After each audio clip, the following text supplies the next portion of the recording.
Hi friends, welcome back to my channel. ಇವತ್ತಿನ ಒಂದು ವಿಡಿಯೋದಲ್ಲಿ ನಾನು ನಿಮಗೆ ಬ್ಯಾಕ್ ಕ್ಲೋಸ್ ಬಂದು ಬಾರ್ಡರ್ ಕೊಡೋದು ಯಾವ ರೀತಿ ಅನ್ನೋದನ್ನು ವಿಡಿಯೋ ಹಾಕ್ತಾಯಿದ್ದೀನಿ. ಫುಲ್ಲು ಸ್ಟಿಚಿಂಗ್ ವಿಡಿಯೋನ. ಯಾರೂ ಸಹ ವಿಡಿಯೋನ ಸ್ಕಿಪ್ ಮಾಡೋಕ್ಕೆ ಹೋಗ್ಬಿಡಿ, ಕೊನೆವರೆಗೂ ನೋಡಿ. ಈಗ ನೋಡಿ, ಅದು ಬಾರ್ಡರ್ ರೆಡಿ ಮಾಡಿಕೊಂಡು ಪೈಪಿಂಗ್ ಕೊಟ್ಕೊಂಡ್ಬಿಟ್ಟಿದ್ದೀವಿ. ಫಸ್ಟ್ಗೆ ಪೈಪಿಂಗ್ ಸೈಡಲ್ಲಿ ಕೊಟ್ಕೊಂಡು ರೆಡಿ ಮಾಡಿ ಇಟ್ಕೊಂಡಿರೋ ಅಂಥದ್ದು. ಫ್ರಂಟ್ ಸ್ಲೀವ್ಸ್ ಎಲ್ಲ ರೆಡಿ ಆಗಿದೆ ಆಲ್ರೆಡಿ, ಬಟ್ ಬ್ಯಾಕ್ ಮಾತ್ರ ನಾನು ವಿಡಿಯೋ ಹಾಕ್ತಾ ಇರೋವಂಥದ್ದು. ಇನ್ನು ಫ್ರಂಟು ಮತ್ತು ಸ್ಲೀವ್ಸ್ ಎಲ್ಲ ನಾರ್ಮಲಾಗಿ ನಿಮಗೆ ಯಾವ ಥರ ಬೇಕು ಆ ಥರ ರೆಡಿ ಮಾಡ್ಕೊಂಡಿರ್ತೀರಲ್ವ. ಈ ಒಂದು ಶೇಪ್ ಏನು ಕೊಟ್ಟಿರ್ತೀವಲ್ಲ, ನಿಮ್ಗೆ ಎಷ್ಟು ಡೀಪ್ ಬೇಕೋ ಅಷ್ಟು ಡೀಪ್ಗೆ ಕಟ್ ಮಾಡ್ಕೊಳ್ಳಿ.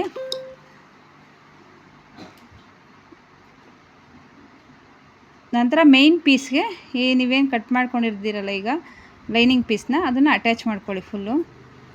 ಈ ಒಂದು ಬಾರ್ಡರ್ ಕೊಡೋದು ನಾವು ಎರಡು ಥರ ಕೊಡ್ಬೋದು. ಅಂದರೆ ಮೇಯ್ನ್ ಪೀಸ್ಗೆ ಅಟ್ಯಾಚ್ ಮಾಡಿನೂ ಸಹ ಕೊಡ್ಬೋದು, ಅಥವಾ ಈ ಥರ ಇವಾಗ ನಾನೇನು ಮೆಥಡ್ ತೋರಿಸ್ತಾ ಇದ್ದೀನಲ್ಲ ಇದು ಅಷ್ಟೇ ಈಸಿನೇ. ಈ ಒಂದು ಮೆಥಡಲ್ಲೂ ಸಹ ಕೊಡ್ಬೋದು. ನಿಮ್ಗೆ ಯಾವುದು ಅನುಕೂಲ ಅನಿಸುತ್ತೋ ಆ ಒಂದು ಮೆಥಡಲ್ಲಿ ನೀವು ಸ್ಟಿಚ್ ಮಾಡ್ಕೊಳ್ಳಿ. ನಾನೀಗ ವಿಡಿಯೋ ಹಾಕಿರೋಂಥ ಮೆಥಡ್ ಮಾತ್ರ ತುಂಬಾ ಈಸಿ, ಬೇಗನೂ ಬ್ಲೌಸು ಸ್ಟಿಚ್ ಆಗುತ್ತೆ ಅಂತ ಹೇಳ್ಬೋದು. ನೋಡಿ, ಫುಲ್ ಎಲ್ಲ ಫಸ್ಟು ಲೈನಿಂಗು ಮತ್ತು ಮೇಯ್ನ್ ಪೀಸು ಅಟ್ಯಾಚ್ ಮಾಡ್ಕೋಬೇಕು.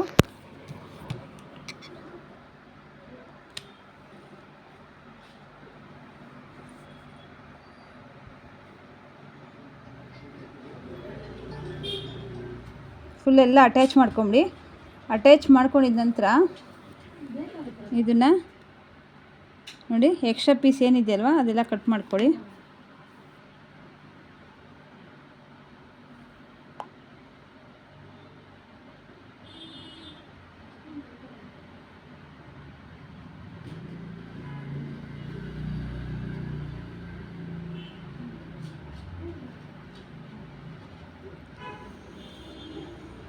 ಎಕ್ಸ್ಟ್ರಾ ಎಲ್ಲ ಕಟ್ ಮಾಡಿಕೊಂಡು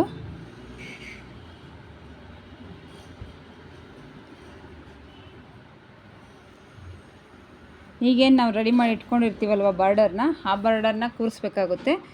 ಆ ಬಾರ್ಡರ್ನ ನೀಟಾಗಿ ಸೆಂಟ್ರು ನೋಡಿಕೊಂಡು ಒಂದು ಮಾರ್ಕ್ ಮಾಡ್ಕೊಂಬಿಡಿ. ನಿಮಗೆ ಅಂದರೆ ಅದು ಎಲ್ಲಿ ಬಾರ್ಡರ್ ಕೂರಿಸ್ಬೇಕು ಅನ್ನೋದನ್ನು ಬಾರ್ಡರು ಮತ್ತು ಮೇನ್ ಪೀಸ್ ಎರಡನ್ನೂ ಸೇರಿಸಿ ಮಾರ್ಕ್ ಮಾಡ್ಕೊಳೋದ್ರಿಂದ ಒಂದು ಕರೆಕ್ಟಾಗಿ ಪರ್ಫೆಕ್ಟಾಗಿ ಮೆಜರ್ಮೆಂಟ್ ಕರೆಕ್ಟಾಗಿ ಒಂದು ಬಾರ್ಡ್ರನ್ನ ಅಟ್ಯಾಚ್ ಮಾಡ್ಬೋದು.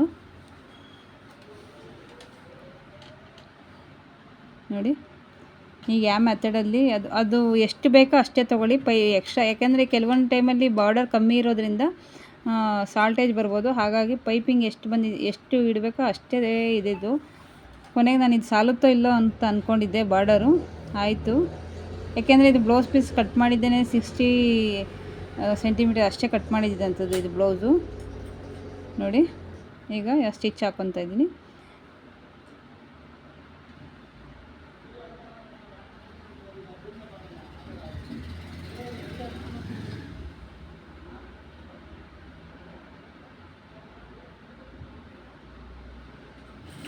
ಪೈಪಿಂಗ್ ವಿತ್ ಪೈಪಿಂಗ್ ಇದೆ, ನೀವು ಝೂಮ್ ಮಾಡಿ ನೋಡ್ಬೋದು.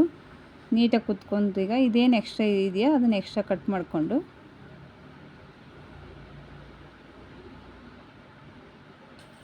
ಪೈಪಿಂಗ್ ಕೊಟ್ಕೊಬೇಕಾಗುತ್ತೆ.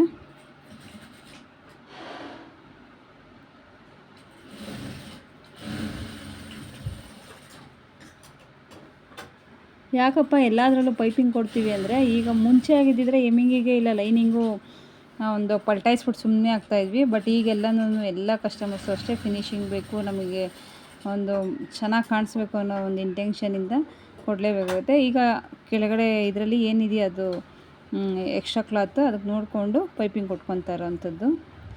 ಇಲ್ಲೂ ಸಹ ಎಮ್ಮಿಂಗ್ ಮಾಡ್ಕೊಬೋದು. ಕೆಲವ್ರಿಗೆ ಎಮ್ಮಿಂಗ್ ಇಷ್ಟ ಆದರೆ ಎಮ್ಮಿಂಗ್ ಮಾಡ್ಕೊಳ್ಳಿ, ಇಲ್ಲಾಂದರೆ ಪೈಪಿಂಗ್ ಕೊಟ್ಕೊಂಡ್ರು ಓಕೆ.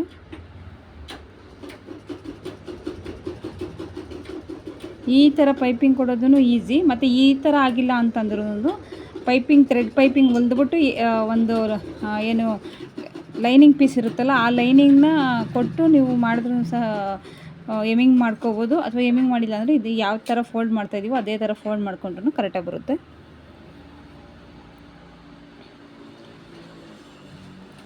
ಇಲ್ಲಿ ಇದನ್ನಷ್ಟೇ ಫೋಲ್ಡ್ ಮಾಡಿ ಹೊಲಿತಾ ಇರೋವಂಥದ್ದು.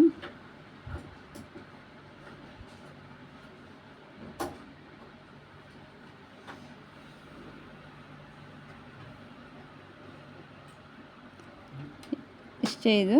ಈಗ ನೀಟಾಗಿ ಬಂತು. ನಿಮಗೆಲ್ಲ ಇಷ್ಟ ಆಗಿದೆ ಅಂತ ಅಂದ್ಕೊತೀನಿ, ಮತ್ತು ಅರ್ಥ ಆಯಿತು ಅಂತಲೂ ಸಹ ನಾನು ಅಂದ್ಕೊತೀನಿ. ಏನಾದರೂ ಡೌಟ್ಸ್ ಇದ್ದರೆ ಕಮೆಂಟ್ ಮಾಡಿ. Thank you.